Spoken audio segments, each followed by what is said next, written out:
Hey guys, it's Lou from Country Club Comics. Today's video is a little bit different. I'm going to go over 10 mistakes I made as a buyer and seller on Whatnot. Stay tuned.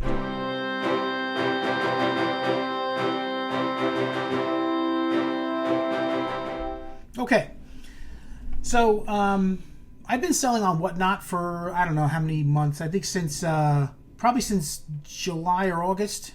I don't even know, something like that. And I've been buying a little bit longer than that. Whatnot's been around a couple of years. And I have made some really big mistakes. And not big in the sense that I got blasted for a lot of money, but big in the sense that I sort of wanted to slap myself because I was sloppy in my purchasing and in my selling. So I want to go over those with you now. There are 10 mistakes I've made. I hope you don't make. And so here we go. Number one, and in no particular order. Number one, buying stuff I know nothing about. Here's the thing. I know nothing about baseball cards. I'm a comic guy, and even that I don't know everything. Believe me, I don't know everything. You'll learn that with these upcoming mistakes. But I know nothing about baseball cards. Look, as a kid, I used to trade them with my friends, and we'd flip them against the wall, and we'd play that game. You know, we'd cover each other's cards, and you win them. Cool. Put them in your bike, in the spokes. That's my extent of baseball card knowledge. So when I experienced Whatnot for the first time, I saw cards on there, didn't really think about it, but there was one guy that had a whole bunch of vintage stuff.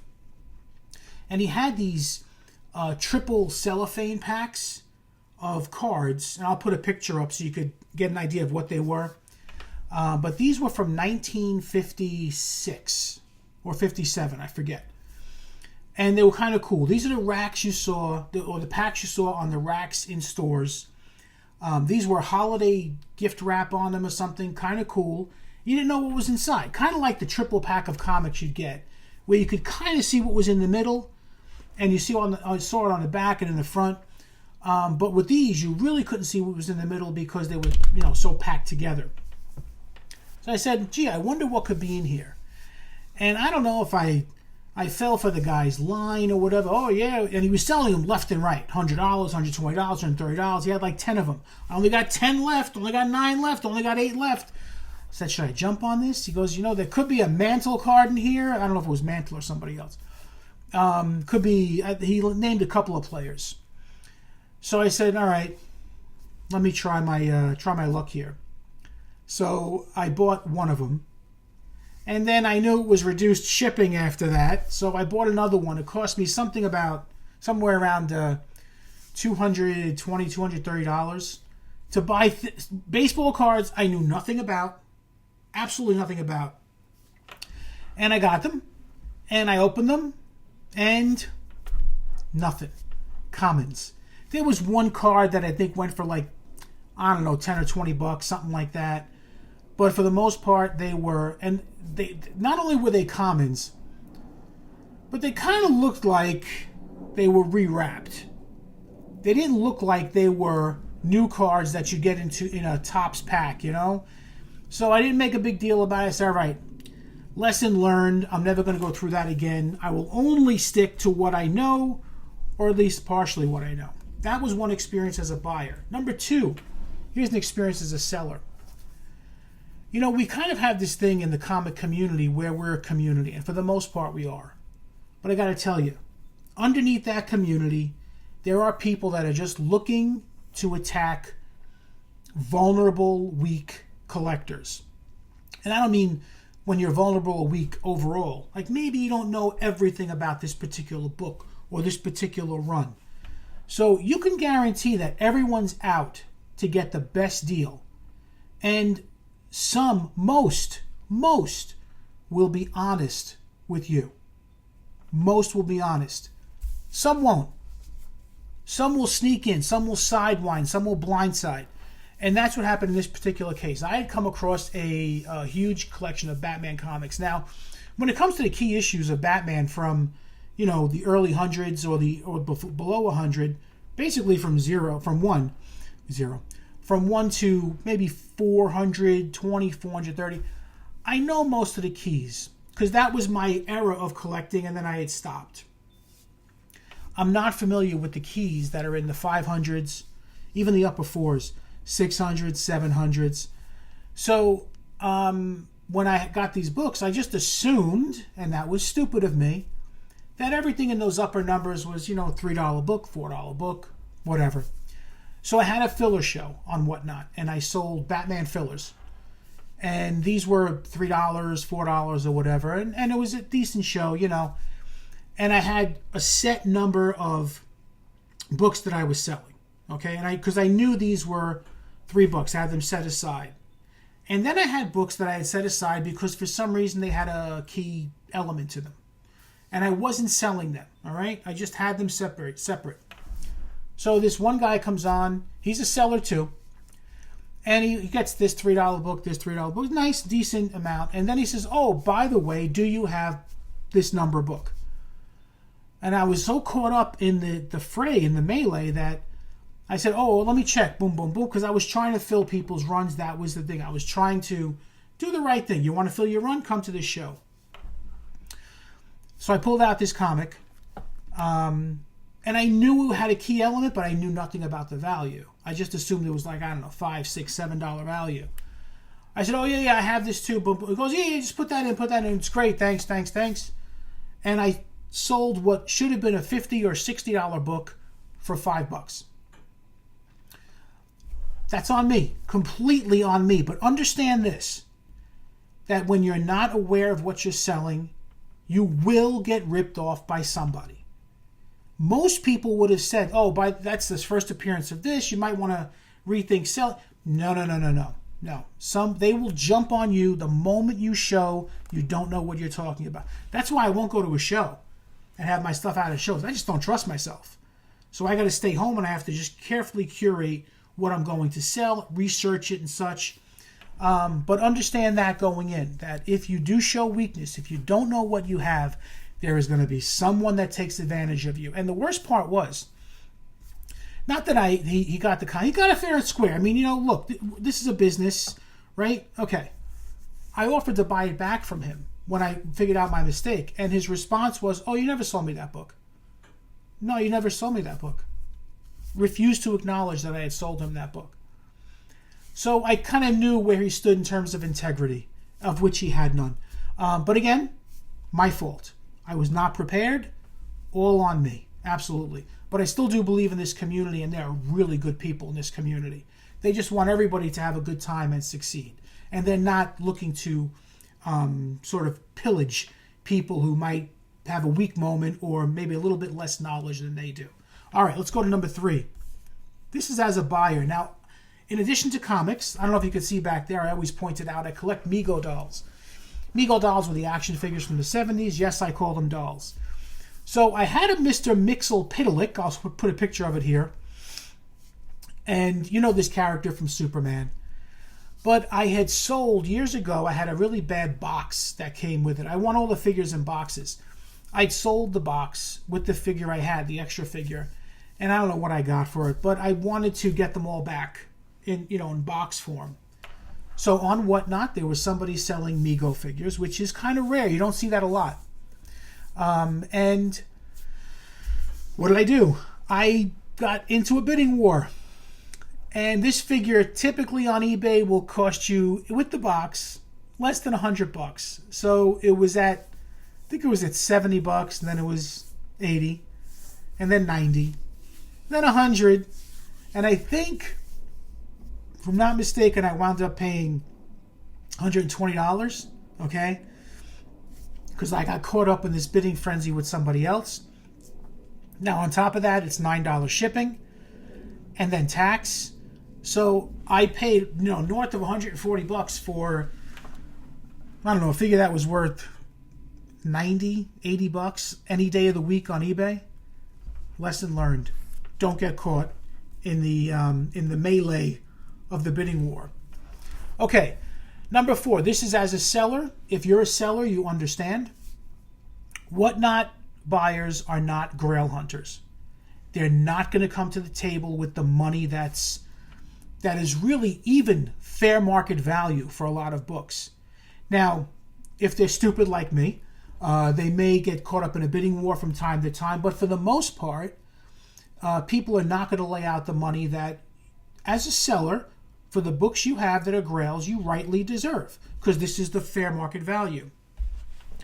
My advice is focus on minor keys and don't sell those top grade books. If they're really in excellent condition, get them graded number one. But don't expect to get the FMV on Whatnot. There was a seller on Whatnot, very popular seller. They have really great books too. I think they were inherited from a parent, whatever it was, but they have a nice business going. They were selling a Fantastic Four 48 in a 7.5 CGC. Okay? At the time, that's not now, at the time though, the going rate was somewhere around $6,000 for that 7.5. They sold it for $4,200 on Whatnot. That's what it went for. And you could see the disappointment when that thing sold for $4,200. Now, you got to understand, as a seller, you have to pay up somewhere around 13%. So for a $6,000 book, FMV, they ended up with somewhere around $3,800. Nice payday, but nowhere near what they should have gotten from an auction or private sale. And that's why on Whatnot, the buyers on there are not going to pay up. They just don't. Minor keys, maybe. Dollar bin books, yes. $5, $10 books, yes, absolutely. That's what Whatnot specializes in. But for the big bucks, steer clear of Whatnot. Get your money elsewhere. Try eBay, try private auctions, try Heritage, but definitely not Whatnot for the big books. Again, lesson learned. Okay, this is number 5. Mystery boxes are a huge thing. I love mystery boxes. I used to buy a lot of them from Comics Elite. For some reason, they don't sell them anymore. I think they just do them online. But they had really great mystery boxes. It was fun to get them. And let's not kid ourselves. Mystery boxes are a way to get rid of old inventory. But you sort of, package it as something different. And there are huge discounts for those books. Some of them you like, some of them you don't, but that's part of the mystery. The point is, you get a nice value with mystery boxes most of the time. And just as a side note, don't ever buy a mystery box from someone if it's of value.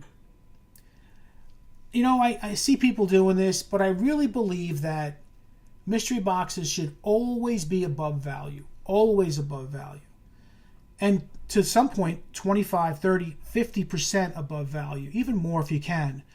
Just because you may not like what you get, but you might like something. So, you have to sort of make up for that in mystery boxes. Some people do a great job of it, and you're getting at least, if you at least get value, I guess it's okay. But for the most part, I think mystery boxes should be above value, which is what I do. Although I don't do mystery boxes anymore, and I'll tell you why. I put too much damn work into mystery boxes. This one show, we put together a CGC slab. Some got 1, some got up to 4 slabs, just because they were lower value. 1 to 4 slabs. Vintage DC, vintage Marvel, vintage indie, modern Marvel, modern DC, mini runs, promo books, something extra, something free. We just threw in there. Excellent boxes, $400 value, $500 value. We were putting up for $100, $125. And they were selling. We were basically selling the boxes for the value of the slabs. Everything else you got was free, was a freebie. So you were getting major value. And our first show, we did very well. We sold out in an hour and a half. But then we made more of those, and I think we sold 10 the next time. 10 of 10. We sold out. Took a while. But then I made the next ones, and I put a lot of work into these. And I mean a lot of work. And everything I mentioned we had in there, the mini runs, the promos, everything, we had everything in there. Not one sold. None of them. Nobody wanted to take a chance. Even though the slabs were now even a higher value than the ones in the first 2 sales. I said, this is ridiculous. I spent days curating these personally because I don't have a lot of shows. Now I have a show like once every couple of weeks. I just don't do it anymore. I don't have time. But when I do it with the mystery boxes, or when I did it, I put so much time into it. And then to sit there and there are no bids. No bids, no bids. I'm like, this is a waste of time. and I stopped, and I had to break down all of those boxes, and those boxes had it was 400 minimum value. I think the highest value box was, I think we had it at $600. I think we were throwing in another book to make it a $600 even on 20 boxes. $125 minimum bid. Nobody bid on it. So, I mean, I don't know, it's my lesson there, stop spending so much time. I see people doing, $25, $30 mystery boxes. People are buying them. They don't care. Fine. If I could do it like that, you won't get nearly the value that you'll get in the bigger boxes, but I understand that. Again, lesson learned. Okay. The next two, this is number 6 and 7, have to do with giveaways. I'm going to do giveaways as a winner, as a buyer, and giveaways as a seller. So, Whatnot, if you don't know it by now, you can win giveaways all day long, which is what some people do. They just stay on their computer all day long, click, click, click, click, and they enter, and they stockpile all this stuff. Who the hell knows what they do with it? But they win. What I learned as a Whatnot giveaway winner, frequent too. Number one, try to give back. If there's something, after you win something, go to the buy it now, go to the store, try to buy something to make it up. If you can, help with the shipping. But my rule has been this. If you're going to put a decent book, and by decent book, I mean a $5 to $10 value. If you're going to put that as your giveaway, I will do the best I can do to support you either with shipping or with a purchase. But what some Whatnot sellers do is they'll put a book up as a giveaway, and it's not a great book. It's just not a great book. Either it's an independent you might find in a dollar bin, or a DC or Marvel that's beat to hell, that you might put $1 or $2 on. In that case, honestly, it's not worth it to, if you win that book, to then go to the store and buy something, because there's no value in that book. You virtually won something that's valueless. So what do? My lesson for that is I don't enter those giveaways anymore. And there is so many giveaways. Like, you can win Funkos and comics and jewelry and crystals, and everybody has a giveaway. The giveaway is to bring people into your room. The problem is most of those people are what they call giveaway goblins, where they come in, they put their name in, and they have their tabs on the computer all set up. They go from show to show to show to show. That's why when a lot of them win, you're supposed to at least be respectful and say, thank you very much, I appreciate it. A lot of them don't even respond for a minute or two because they're trying to figure out which tab they won something on. And they got to go back there and then say thank you.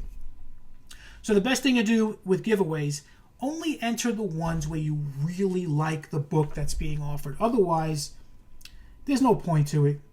Just don't stockpile your house with Gemini mailers of boxes with boxes that have valueless books.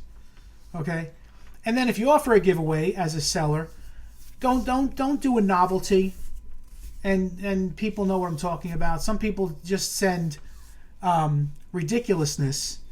It's kind of childish. Either offer the giveaway with a full heart or don't offer the giveaway at all. That's the way I see it. Leading into number 7, which is, as a seller, I started whatnotting with giveaways. My first show, I had 25 giveaways just to get, people in and follows and all that. And it was fun. I gave away some really good stuff. One book I gave away was Adventure Time #1. Somebody said, dude, graded, that's like a $120 book. I was like, okay, get it graded. Congratulations. I'm happy you're in the room. But I've given away books and pins and posters and such. And then it got to the point where I realized the same people were winning over and over and over again. There was one show where I had, I think it was 4 giveaways. Same person won 3 of those 4 giveaways and never even made a purchase. Look, it should never be an obligation to make a purchase to get a giveaway. And those that do that are not the greatest people, in my opinion. I think it's a childish thing to do. But if you win 3 things from the same seller in the same show, buy something. Make an offer on something. Ask for something. Try to make up for it in some way. But this is what they do. This is what's allowed. That's fine. So from this point forward, all I do is I put free books into people that have already purchased. I don't do giveaways anymore. because those same names come in, and I can rattle them off here right now. I won't do that, of course, because I'm guilty of that too. I went into a lot of them, but I've really culled that down quite a bit. And like I said, I'll only enter giveaways where I really like the book. And that's what I do now. I don't bother with giveaways because it's not worth it. I just go right into the sales. If people want the books, they want the books. They don't want the books, they don't want the books. If you win in my auctions, though, you are getting free books. And you got to reward the ones that actually purchase. That's just my opinion. Number 8. Whatnot opened, I don't know how many years ago. I was too late to the game. I really was. I mean, there were people that are already established in the comic community that have a major hold on this, on Whatnot, and sellers like me, small-time sellers, we can make some bucks. And you know what? I'm not interested in being a huge seller anyway, because I don't have the inventory for that. I really don't. I see what these guys have, and that's awesome. But honestly, they sort of, I don't want to say rule the roost, but they get to the point where they don't even have to sell anything. They can just come on, do a few giveaways, and then they have their Buy It Now stores loaded, and they do a few auction sales or whatever, or they raid somebody else. Raiding is a whole new thing, by the way. That only helps to feed the already fed. If you can understand that, if you're on Whatnot, you understand what that might mean. So it's not worth it for me to go every day. I mean, I know eventually I would build up an audience where I might be recognizable, but for now, doing the show once a month is fine. Let the big dogs handle the big books. Doesn't matter to me. All right, number 9. Dollar starts. I see a lot of sellers with doing dollar starts on books. Now, they can do this because they have 100 or 200 people in the room. Once you have that many people, yeah, you can start everything at $1. They think that's like an incentive. No, because you know it's going to go to close to its fair market value, or at least get a decent amount of money. If I do something at $1, most likely it's going to sell for $1. And here's the problem with that. 13% goes to Whatnot. 30 cents goes to Whatnot for the listing. 20 cents minimum, 15, 20 cents for the bag and board, plus the cost of the Gemini mailer. If I do my calculations correctly, I'm probably in deficit if I sell something for $1. So I don't do anything for $1.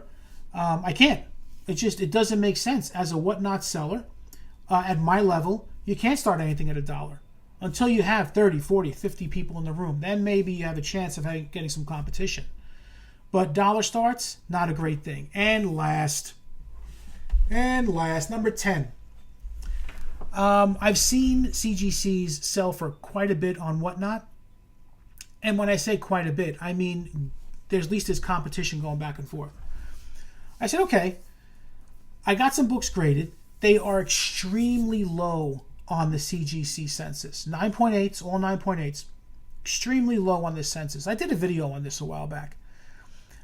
They may not be the most desirable books, but they're cool books to have, especially since they're so low on the census. And they have great covers, and they're like a novelty book, or novelty books. They're a different series or whatnot. And not one bid. I started these at, I think, $50. Not one bid. Some of them are being offered for sale on eBay. $120, $200. There was one, I believe it was like a SpongeBob 43, which is the Hulk 340 homage, with SpongeBob and what looks like the claws of Wolverine. He's got a spoon or a fork or something. I don't know. I have it at 9.4. Tried selling it for $200.